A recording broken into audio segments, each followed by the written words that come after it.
Hello guys, मैं हूं Aryan. Guys, आज के इस वीडियो में हम आपको बताएंगे कि अगर आप कैनरा बैंक के सेविंग्स अकाउंट यूज करते हैं तब आपके सेविंग्स अकाउंट में मिनिमम कितना बैलेंस आपको मेंटेन करना पड़ेगा। और साथ ही साथ ये भी बताएंगे कि अगर आप आपके सेविंग्स अकाउंट में मिनिमम बैलेंस मेंटेन नहीं कर पाए तब कितना चार्जेस लगेगा। ये सभी बातें आपको डिटेल्स में बताएंगे। लेकिन इससे पहले अगर आप इस चैनल पर पहली बार आए हैं तो काइंडली चैनल को सब्सक्राइब करें और वीडियो को बिना स्किप किए एंड तक जरूर देखें।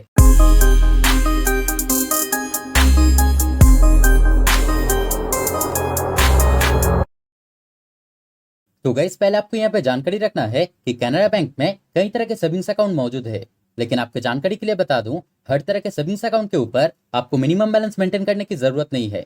जैसे कि आप देख सकते हैं कि अगर आप Canara payroll package savings bank account या फिर अगर आप सेविंग्स बैंक अकाउंट यानी इन दो सेविंग्स अकाउंट में से किसी भी तरह के अकाउंट यूज करते हैं तभी आपको सेविंग्स अकाउंट में मिनिमम बैलेंस मेंटेन करना पड़ेगा। और अगर आप बैलेंस मेंटेन नहीं कर पाए तब चार्जेस लगेगा।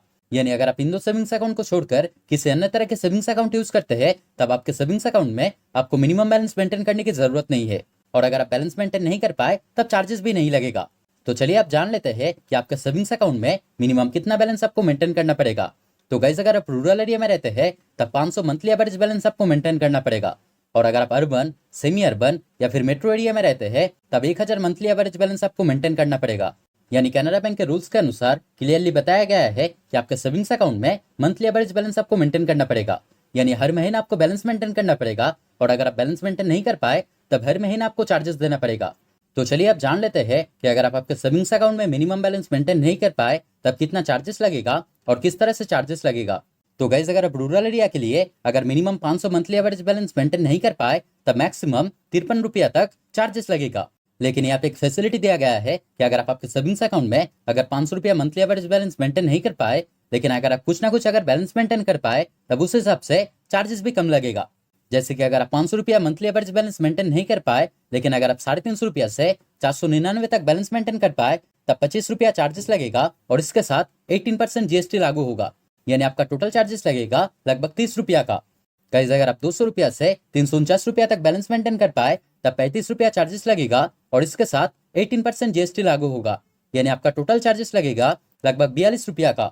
और अगर आप 200 रुपया से भी कम बैलेंस मेंटेन कर पाए तब मैक्सिमम चार्जेस लगेगा जो कि है 45 रुपीज और इसके साथ 18% जीएसटी लागू होगा। यानी आपका टोटल चार्जेस लगेगा लगभग 53 रुपया का।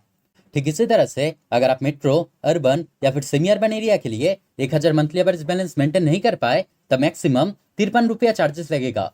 लेकिन अगर आप कुछ ना कुछ बैलेंस मेंटेन कर पाए तब आपके चार्जेस भी कम लगेगा। जैसे कि अगर आप 700 रुपया से 999 तक अगर बैलेंस मेंटेन कर पाए तब 25 रुपीज चार्जेस लगेगा और इसके साथ 18% जीएसटी लागू होगा। यानी आपका टोटल चार्जेस लगेगा लगभग 30 रुपया का। अगर आप 400 रुपया से 699 तक बैलेंस मेंटेन कर पाए तब 35 रुपया चार्जेस लगेगा और इसके साथ 18% जीएसटी लागू होगा। यानी आपका टोटल चार्जेस लगेगा लगभग 42 रुपया का। और अगर आप 399 से भी कम मिनिमम बैलेंस मेंटेन कर पाए तब मैक्सिमम चार्जेस लगेगा जो कि है 45 रुपीज और इसके साथ 18% जीएसटी लागू होगा। यानी आपका टोटल चार्जेस लगेगा लगभग 53 रुपया का। तो गाइज, आज के वीडियो में इतना ही। उम्मीद करते हैं ये वीडियो आपके लिए हेल्पफुल रहा। अगर कोई डाउट रहे तो कमेंट करके जरूर बताएं, मैं आपका कमेंट का रिप्लाई जरूर करूंगा। और अगर वीडियो पसंद आए तो लाइक और शेयर करें और इस तरह के वीडियो देखने के लिए चैनल को जरूर सब्सक्राइब करें। Thank you.